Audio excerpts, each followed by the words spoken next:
President Joe Biden is calling for reforms to the Supreme Court. According to an announcement from the White House on Monday, the outgoing president is pushing for three major reforms to the Supreme Court, including stripping immunity from any former president for federal crimes, in response, of course, to Donald Trump, that recent ruling on that, on immunity, term limits for Supreme Court justices, and three, adopting an enforceable code of ethics for justices. So now, unfortunately, none of them involve packing the court, but I want to get into the details of what this would do. Now, the first one is pretty self-explanatory. It's called a No One is Above the Law amendment to the Constitution, which would make clear that there's no immunity for crimes a former president may have committed while in oval office. All right. Now, second, Biden is calling for an 18-year term limit for Supreme Court justices, ending the current lifetime terms with the president selecting a justice every 2 years. I could get behind that. Let's be honest. I think lifetime appointments are outdated. They were established at a time when life expectancy was a lot shorter than it is now. Too often than not, you have justices that basically end up just dying in office. Okay, that's not a good system. I don't really like that. Now, the third, of course, is a reference to Justice Clarence Thomas. A code of ethics to be enforced for Supreme Court justices. For example, if you're taking trips or you're doing disclosure or whatever, or you're not disclosing the gifts that you get from billionaires, yeah, that's a problem. Now, of course, there's no enforceable code of ethics here for the Supreme Court. So he's like, what? Disclose it, not disclose it? Doesn't matter. I don't care. I don't have to do anything. I'm a Supreme Court justice. What are you going to do to me? Impeach me? Right? So basically, he's just laughing in our face, whatever. Just rubbing it in our face like, yeah, I'm corrupt. What?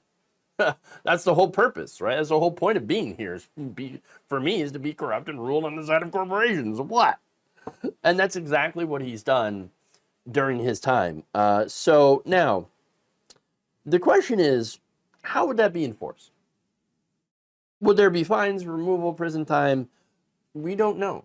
We don't know.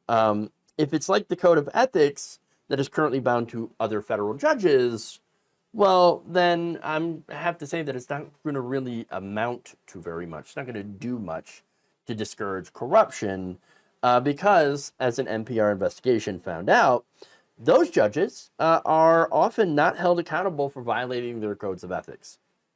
Yes, that's right. There is currently no real enforcement mechanism.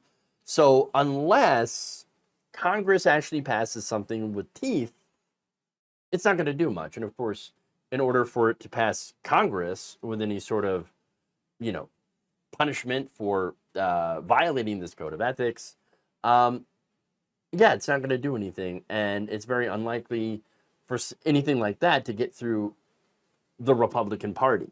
So, now that said, Vice President Kamala Harris backed up Biden's call, saying in a statement that the court's fairness has been called into question after numerous ethics scandals and decision after decision overturning long-standing precedent. I mean, yeah, you can think of two of those. One of obviously affecting corporations and their ability to challenge regulations that are not explicitly interpreted. I guess they're a little vague on what that means. So corporations can take those regulations to court instead of allowing regulatory agencies to be able to clarify those regulations from Congress and that were passed by Congress.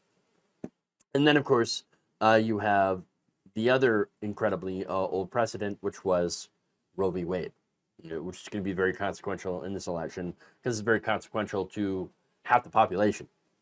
Okay, so now, that said, Republicans in Congress are absolutely going to block anything that that requires a 2/3 majority, which would be, of course, any amendment to the Constitution.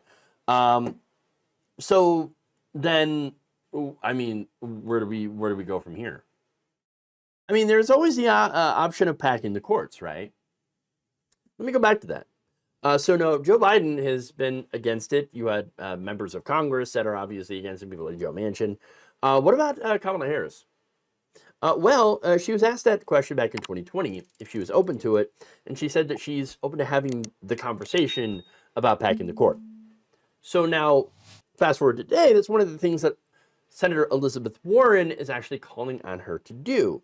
Warren had suggested that term limits for justices and expanding the number of seats in the high court could be implemented without requiring a constitutional amendment, and so therefore you wouldn't need 2/3 of Congress to approve of it. Now, that would be great, but then you run into one of the big issues here, and that's milquetoasty, so-called moderate Democrats and independents like Joe Manchin that are squishy on this, that are like, oh, no, you can't expand the court. That would be what? There's nothing in the Constitution that says that you can't. In fact, there's no specific number of justices that you have to have on the Supreme Court. Okay? That's why that is constitutionally permissible. Okay? And the reason that we're stuck at 12 is just because that's kind of a historical precedent. But guess what? We're not doing that anymore. Okay? The current Supreme Court has thrown out all those precedents. So you know what? Time to get our own. Okay? Time to throw out our own precedent and say, you know what? I think maybe we should have 4 more justices. Why not? Go from 12 to 16. What now, biatch? What? The only problem, as I mentioned before, is getting those so-called moderates on board, which might be a pretty tough sell. Okay? That said, I like the idea of doing something, but I don't want it to just be a talk. I want us to actually fix the courts. The courts have been running roughshod all over us since Trump was able to put in 3 justices and completely change the nature of the court to being ideologically conservative and Heritage Foundation. It's not that they're interpreting the Constitution incorrectly, right? From my political views. No, they're extremely partisan, okay, justices. That's what they are. They're incredibly conservative, and they're ideologically bound in their decisions. That's why they've overturned these precedents, because it's ideologically conservative for them to do so, to help out corporations, to send abortion rights back to the states, to challenge Obergefell, which could be very well coming soon, and of course to challenge contraception. These are things that Clarence Thomas is like, we should go back and look at these things. No, we should not. We should not. So these corporations have been able to now already begin to challenge rules meant to protect consumers. They're also using that to go after trans people. And so we got to do something. But at the same time, I don't have a lot of faith that, these reforms that Biden is pushing will actually go into effect, that will pass it at this point, at least. It's going to take, I think, the right kind of progressive getting into Congress to actually do something like this. And right now, I'm not holding out too much hope for that to happen anytime soon. I mean, the only thing that I can say here is, well, at least now we're starting to have the conversation. And it's a starting point, but it needs to get much further, much faster, if we're going to have any hope of actually having a fair judiciary. Thank you for watching. If you enjoyed this video, please like, share, subscribe, hit the bell icon in order to get notified whenever a new video is released. And if you want to support independent, progressive media through this difficult time where it seems like everybody is shutting down, you can become a member on our YouTube page, you can become a subscriber on Facebook, or you can go to my Patreon. It's patreon.com/Jeff Waldorf. Thank you.